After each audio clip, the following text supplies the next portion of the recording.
problem that we're facing in communities across the nation. It's not just in Newark, it's in my town, it's in every town, where the schools really aren't doing everything that they need to do. It particularly hits young black men and boys, and it's a tragedy. If you look around Newark, we see 53% illiteracy. That's crazy. That means that these people are really facing a form of brain cancer. They don't even know it because they're healthy, but there's a part of their brain that just doesn't even work the way that it really needs to. And this is a tragedy because we're facing a time going forward where knowledge is going to become more and more important to tapping into a job, to tapping into society, to really hitting all of your potential. If you think about it, it's like my phone connects to the world. And that's how I control the world. That's how I control computers. And education works out the same way. Except for these people, they can't connect. And that's a real problem. So a few months ago, I spoke about Khan Academy, which is an amazing site that's really helped my daughters overcome what I think is really not the best mathematical education that they could be getting. They go to the site and they really learn a whole lot. I think that this is helping them out a lot. I've been working for over a year with them to make this happen the right way, and I don't think that it's just them. I think it's something that kids in Newark, kids across the nation, could be benefiting from. What I'd like to do today is tell you about this idea, and I'd like to see what we could do about it. This isn't something to just lean back and note when Dr. Lamar talks on this kind of a topic. This is something that's more than what we should just think back and vote about. It's more than just rote. We need to do something. So today, let's discuss what we could do. Right here, this is Khan Academy.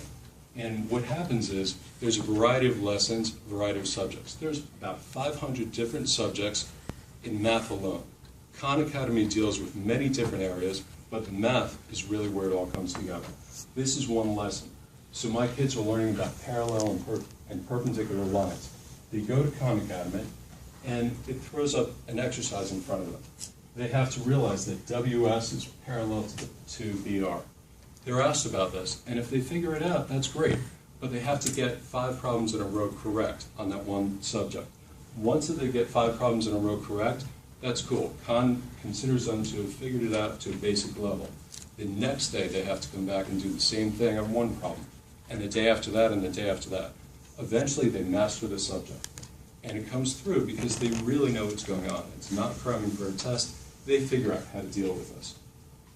So Khan is a pretty fun way of dealing with this because you go on the computer, you get points, you really make it all come together. However, Khan is also very complex. I've told a lot of friends about Khan. They've gone over to the website, they've tried it, and they think it's cool. It's got thousands of videos. It's interesting. There's lots to do. But there's actually too much to do. And it's hard to figure out how this comes together for your kids and how it comes together for you when you're working with your kids. I've been working on this for over a year now, and I think I figured it out pretty well. So the way that I work with my kids is I tell them, you need to get a certain number of points 3 times a week. For my kids, it's like 4,000 points, and in 4,000 points, they can do that in about half an hour. As they fill it up, as they get through all the different subjects, ranging from 3rd grade math all the way up to college level, intro college level engineering math, they fill up this whole grid. There's over 500 different subjects, and what happens is the gray subjects are the ones that they haven't touched yet. The light blue subjects are the ones that they've touched a little bit, and it gets darker and darker until they master it with the dark blue. This is actually me. I've been playing around with the subject with the whole guide too. It's actually kind of fun. You know, I was an engineer. I took all this math before, but I forgot it all. So this is kind of a good way for me to refresh and also figure out what they're going through. But it's fun because as you're doing it, you're getting points. As you reach different goals, it gives you badges. You actually have different avatars that you can choose from as you go further and further, and the kids are having fun with it. So this is a pretty cool way for them to not have the pain of massive repetition and homework, and to do things in a much quicker way where they're having a little bit of fun. Now the problem is, I've gone through the pain of making this all happen. It's free, you know, if you have access to a computer at the library, that's all free, but it's not enough for it to be free, and it's not enough for this to be an incredible site. You actually have to know how to use it with your kids. You have to know how to work with your kids. You have to know where to point your kids towards, and this really can happen.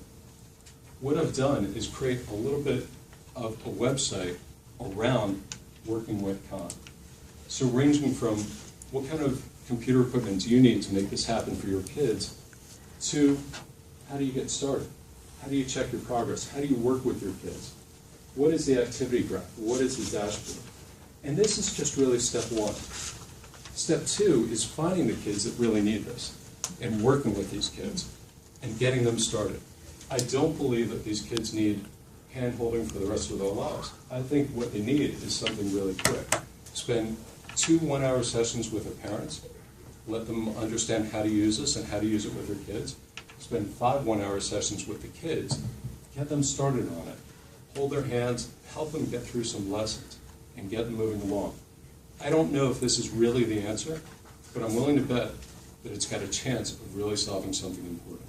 Think about it. What could we do together?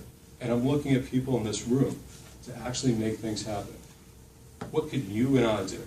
Not just what could we talk about society doing, but what is there that we could do to make this happen? I think there's something magical here. Thank you very much.